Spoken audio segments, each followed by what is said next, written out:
we'll call the meeting of the Development Committee of January 18th to order.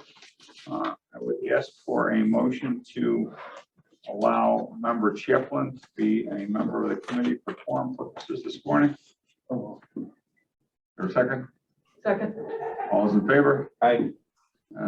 Hearing none opposed, Member Chaplin, thank you for attending. Calling this meeting to order. A physical quorum of the members is physically present. I'll now entertain a motion to permit those members not physically present to participate by video teleconference. That being Member Garcia, I believe she is the only one. Is there a motion to allow Member Garcia to participate? So motion is second. All those in favor? Aye. Any opposed? The motion carries. And roll call, please. Krajewski, Here. Member Covert, Member Garcia, Member Garcia, Here. Member Ozog,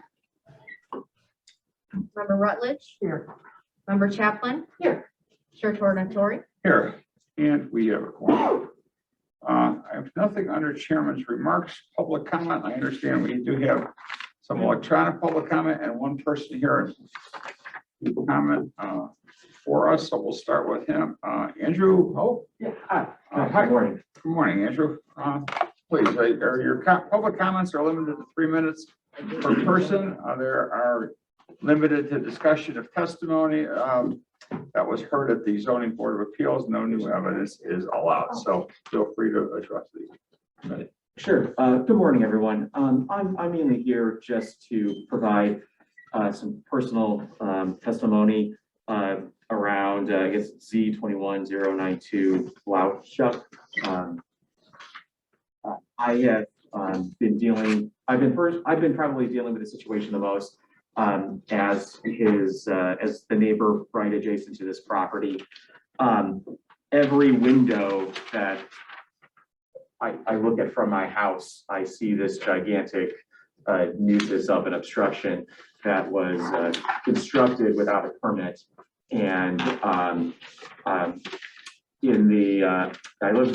lived in my current home for about 14 years, and as stormwater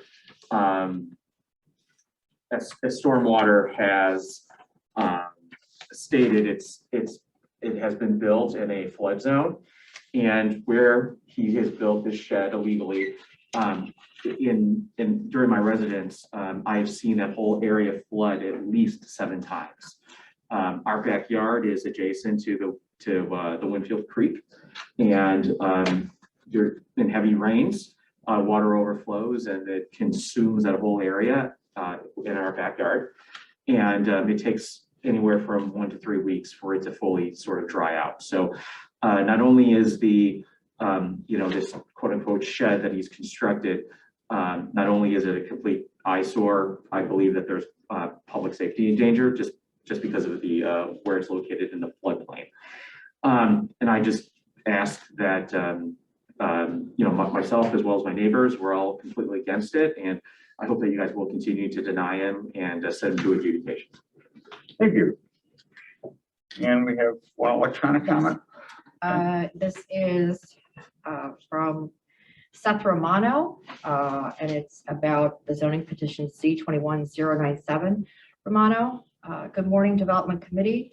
I'd like to provide comment based on the hearing officer's recommendation letter for denial regarding the conditional use for a Class B restaurant and variation to reduce the corner side setback for existing parking. After reviewing the ordinance, we believe the business usage exhibits Class A characteristics. Per the ordinance, the business exhibits 5 out of the 7 given characteristics for Class A restaurant must exhibit at least 4. One characteristic that it doesn't exhibit is that it has no county liquor license. It does not state that the business is prohibited from Class A if it needs a county liquor license. The business was dictated to Class B restaurant by the zoning department because it has a liquor license. The conditional use would not be necessary if it was a Class A. We believe that the parking variation to reduce the setback from 30 feet to 0 feet for existing parking should be non-applicable. The parking for the property is existing, not conforming. We are not altering or changing the parking on site. After the property had new asphalt laid down a couple of years ago, the proper striping was not completed. There were no handicap spaces striped, and the company did not stripe the spaces to the south corner that we show on our site plan.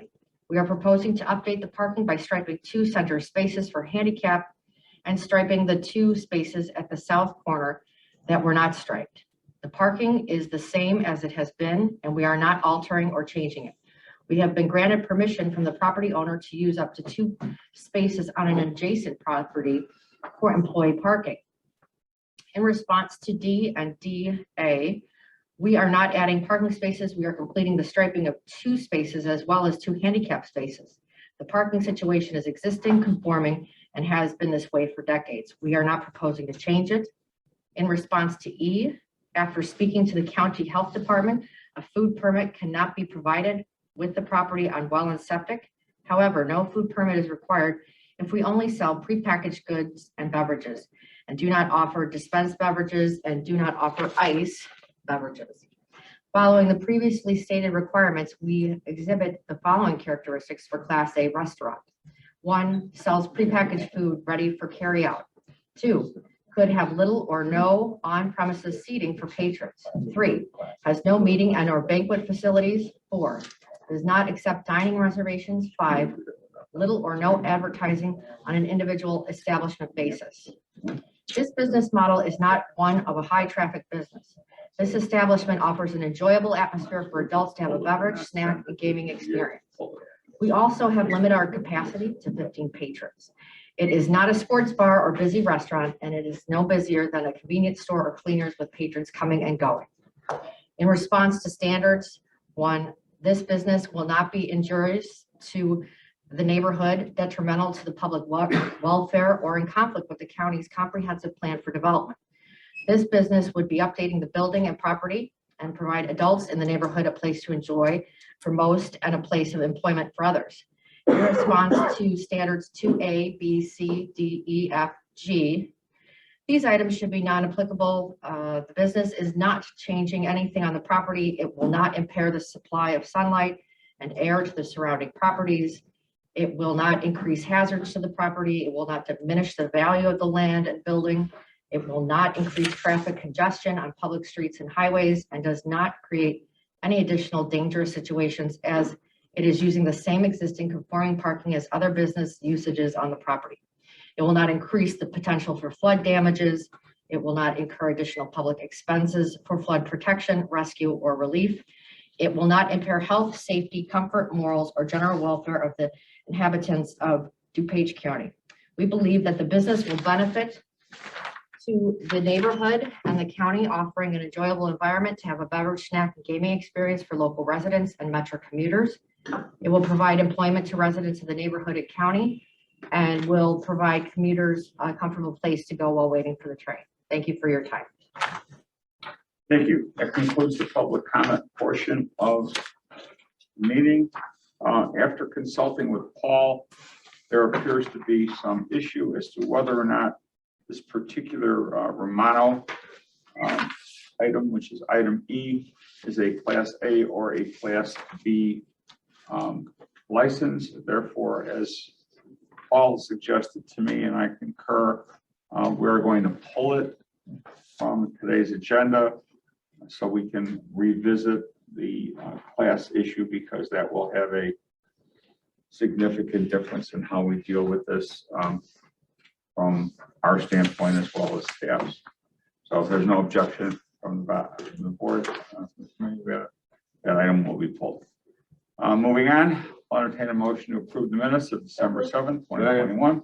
Motion and a second. Any additions, corrections, or deletions? Hearing none, seeing none, all those in favor? Aye. The motion carries. Moving on to regulatory services, I'll entertain a motion to approve 2022-17, a recommendation for approval of a contract to county court reporters for professional court reporting services for DuPage County Zoning Board of Appeals hearing. The motion and a second. Any discussion? Hearing none, seeing none, all those in favor? Aye. Aye. Motion carries. Moving on to item B, I will entertain a motion to approve DCO 0008-22, ordinance Z2186 Valelli. This is a zoning hearing officer's recommendation to approve a conditional use to allow an existing shed to remain less than 3 feet from the rear property line. Second. The motion is second. Any comments, questions? All those in favor? Aye. Any opposed? And the motion carries. Moving on to item C, I will entertain a motion to approve DCO 009-22, ordinance Z2192, Washkuck. This is a zoning hearing officer's recommendation to deny a variation to increase the height of a shed from 15 feet to approximately 24 feet, a conditional use to increase the total permitted area of a detached accessory building from 850 square feet to approximately 926 square feet for existing detached garage and 384 square feet for proposed shed.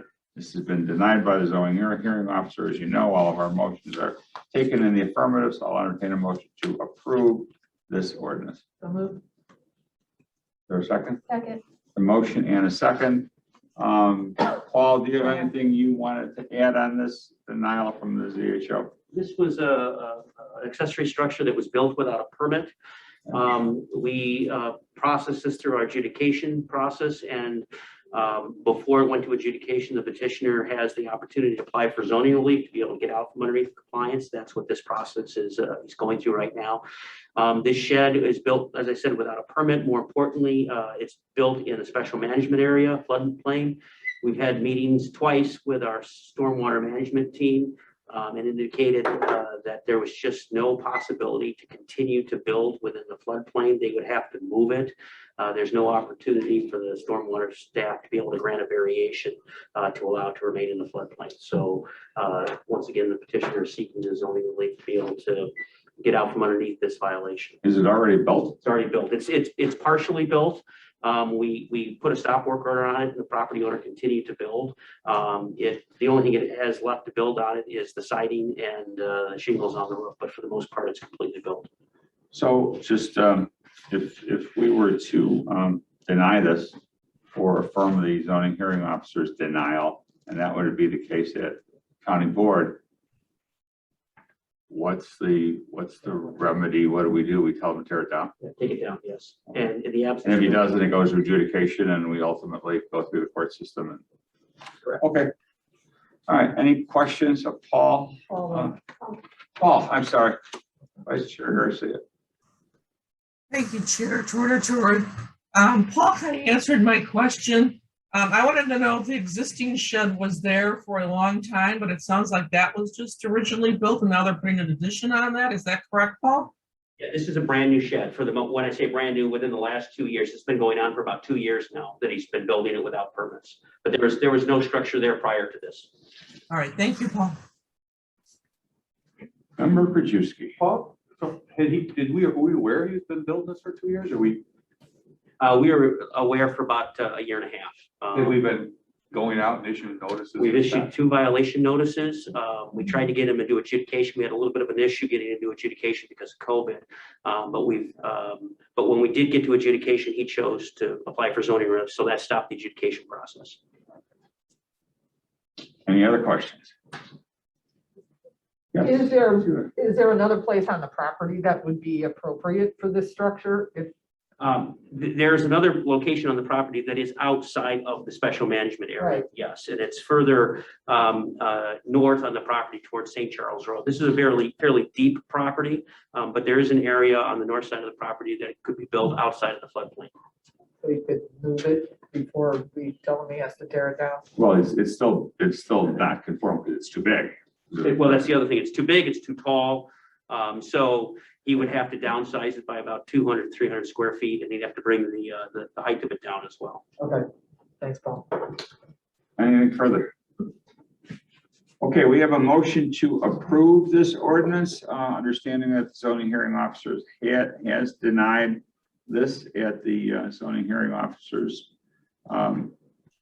hearing. So we have a motion to approve. Roll call, please. Again, a no vote is consistent with the zoning hearing officer. Member Rutledge, No. Member Chaplin, No. Member Garcia, No. Member Krajewski, No. Chair Tornatori. No. And the motion failed.